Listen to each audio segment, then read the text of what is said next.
Hi there. Welcome to Apple World. I simply need to ask you this since I'm a weapon proprietor. I wouldn't fret that you realize that I have a weapon. You can come into my home and search for it. You can get anything that you really want. I don't have the foggiest idea why anybody objects to disposing of programmed weapons. Genuinely programmed weapons we don't have. We boycott really programmed weapons. I think in 1930, we actually got a ton of them. However, indeed, what we have aren't programmed weapons. We have a self-loader. Prepare for a charging confrontation as Rand Paul goes head-to-head against Whoopi Goldberg on her own show. In this extreme discussion, conclusions conflict, contentions heat up, and flashes fly as these compelling figures make a plunge into petulant themes. Remain tuned for the unfiltered exchange of thoughts that left jaws dropping and viewpoints tested. We should plunge into the dangerous conflict between Rand Paul and Whoopi Goldberg in an arresting and no-limits episode of Whoopi Goldberg's show. The crowd was blessed to receive a genuinely legendary confrontation between Rand Paul and Whoopi Goldberg. The force was discernible as the two unmistakable figures got down to business on a scope of disruptive issues. And it turned out to be completely clear that Rand Paul was furnished with a munitions stockpile of realities and very much contemplated contentions that eventually left Whoopi Goldberg staggering. The conflict started with Goldberg's firm position on the need to wipe out programmed weapons, as she contended that these lethal guns filled no need other than to take lives.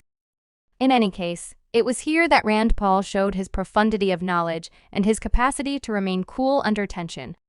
Paul tranquilly remedied Goldberg, making sense of the fact that the weapons regular folks have are really self-loaders, shooting in a succession that is a long way from the fast discharge of completely programmed weapons. This significant qualification quickly displayed Paul's order of the topic and left Goldberg fairly walloped. The skirmish of brains raised as the discussion moved to more extensive issues, remembering U.S. international strategy and military contribution to struggle zones. Paul expressively expressed his view that American troopers ought not be sent into danger without a reasonable and naturally ordered declaration of war. He underscored that the obligation he owed was to the Constitution, not to being hauled into battles without the appropriate vote-based process. As Goldberg endeavored to counter Paul's contention, obviously he was not going to let his gatekeeper down. He adroitly invalidated her focuses with verifiable models, causing her to notice past examples of shifts in power to bedlam and unsteadiness. He scrutinized the insight of remaining entangled in battles without a reasonable leave technique, really getting down on the birds of prey who advocate for unending military commitment. One of the vital crossroads of the confrontation came when Goldberg squeezed Paul about the potential peril presented by ISIS and other radical gatherings on the off chance that the U.S. were to pull out of struggle zones. In an unbelievable move, Paul recognized the intricacy of the circumstance, while likewise highlighting the significance of not aimlessly remaining in clashes for it. He suggested provocative conversation starters about the avocation for sending youthful American lives into the line of fire, and featured the risks of being snared in immovable contentions that can eventually prompt unseen side effects. With each point, Paul's creative disposition and skilled treatment of realities and verifiable settings were on full display. While Goldberg's endeavors to challenge him frequently missed the mark, the scholarly ability and profundity of information Paul displayed during this discussion portrayed a man who was completely ready as well as energetically committed to his standards. As the discussion drew near, it was clear that Rand Paul had overwhelmed the discussion, leaving Whoopi Goldberg on occasion disappointed and incapable of shaking his unflappable thinking. No matter what one's political leanings, it was difficult to disregard the essential accuracy and scholarly meticulousness with which Paul guarded his positions. This discussion will probably be recognized as a vital turning point in the realm of political talk, displaying the force of very educated contentions in the face of even the most serious resistance. While the new conflict between Rand Paul and Whoopi Goldberg positively caused disturbances, it wasn't whenever Goldberg first wound up on the less than desirable finish of all-around developed contentions that left her contentions destroyed. All through her vocation as a moderator and person of note, Goldberg has been known to offer expressions that have been tested by those furnished with reality and reason. One such case was when Goldberg endeavored to take part in a discussion about environmental change with noted physicist and creator Dr. Michio Kaku. In this trade, Goldberg seemed to struggle to accept the complex logical ideas of basic environmental change, prompting a lopsided discussion that left her looking not exactly educated. Dr. Kaku calmly and deliberately addressed her misinterpretations and gave proof to help reach a logical agreement regarding this situation. Besides, Goldberg's remarks on antibodies have likewise drawn analysis and cocked eyebrows. In 2014, she shared her contemplations on Show the View by communicating wariness about the need for immunizations, especially for this season's virus.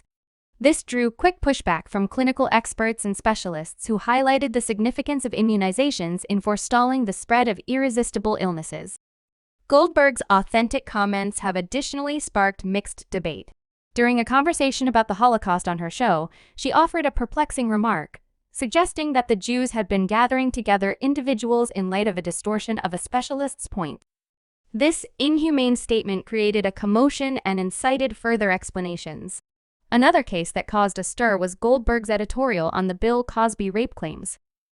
In 2014, she communicated her suspicion about the claims, expressing on the view that what was happening was different on the grounds that we don't have the foggiest idea what the genuine story is. This position was censured for minimizing the seriousness of the claims and neglecting to think about the viewpoints of the supposed casualties.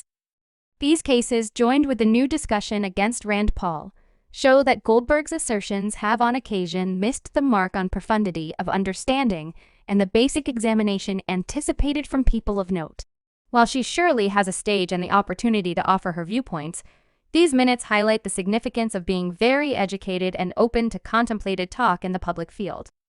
After some time, it appears as though Whoopi Goldberg's validity has endured a serious shot, leaving fans scratching their heads and, surprisingly, feigning exacerbation. When a regarded figure in the diversion world, she presently gets herself the objective of jokes and eye rolls from the people who were once her greatest allies. From her off-track takes on environmental change and immunizations to her bewildering remarks about authentic occasions, like the Holocaust, Goldberg's validity has been dissolved one small step at a time. Fans who once admired her for her adroit editorials presently end up recoiling at a portion of her assertions and considering how somebody with her foundation could at times appear to be so distant. It's not just about having contrasting assessments. It's tied in with being very educated and open to figuring out complex themes. Yet, as Goldberg's set of experiences with sketchy explanations develops, so does the insight that she's not the obvious explanation she used to be. For some fans, it's difficult to treat her in a serious way when her history shows examples of poorly informed remarks and a reluctance to take part in informed conversations genuinely. While everybody is qualified for their perspectives, people of note convey the obligation of utilizing their foundation capably and mindfully. Furthermore, as Goldberg's believability appears to wind down, fans are left contemplating whether the days of viewing her in a serious way are a relic of days gone by. So that's it. The development of Whoopi Goldberg's believability throughout the long term, obviously. Her explanations and remarks have left fans and watchers causing a stir and scrutinizing her position on different issues. What is your take on this? Has Whoopi slipped, or do you actually see esteem in her viewpoint? We need to hear your considerations. So drop a comment below and let us in on your thought process.